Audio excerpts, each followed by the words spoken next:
ছোট পর্দার অভিনেত্রী সামিরা খান মাহি।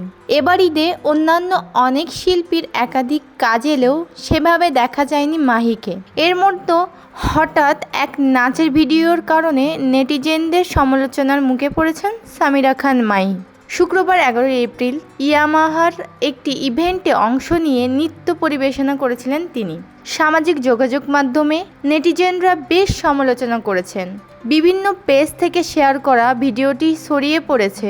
নাসির নামে একজন নেটিজেন কমেন্ট বক্সে লিখেছেন, পোশাকটা যেমন কালা, বাস্তবেও কিন্তু এমন কালা। ক্যামেরাম্যান হয়তো একটু এডিট মাইরা একটু চেহারাটা দেখাইছে আর কি, অনেক সুন্দর লাগছে বস্তির রানীকে। আরেকজন প্রশ্ন করে লিখেছেন, আচ্ছা ভাই, পোশাক কি আর এই দুনিয়ায় ছিল না? বুশরার কথায় পারিবারিক শিক্ষা বলে কিছু না এদের। এসব ড্রেস পরে এদের মা বাবা দেখলে ওর মা বাবার লজ্জা করে না? অনেকের কাছে মনে হয়েছে যে আমি মনে হয় নাচের কস্টিউমের ভেতরে কিছুই পরিনি, কিন্তু তা না। নাচের কস্টিউমের ভেতরে আমি আরও 2টা জামা পরেছিলাম।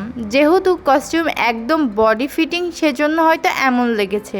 এসব সমালোচনা নিয়ে খানিক বিরক্ত অভিনেত্রী নিজে। এ বিষয়ে এবার মুখ খুললেন তিনি। অভিনেত্রী বললেন, আমি ইভেন্টে অংশ নিয়ে 1 ঘন্টার মতো পারফর্ম করি। পুরো নাচের মধ্যে অনেকগুলো মুদ্রা ছিল, তবে সেখানে থেকে কিছু অংশ নিয়ে সেটা জুম করে কেউ পাবলিশ করেছে, যেটা দেখতেও খুব বাজে লেগেছে। এমনটা করা মোটেও উচিত হয়নি।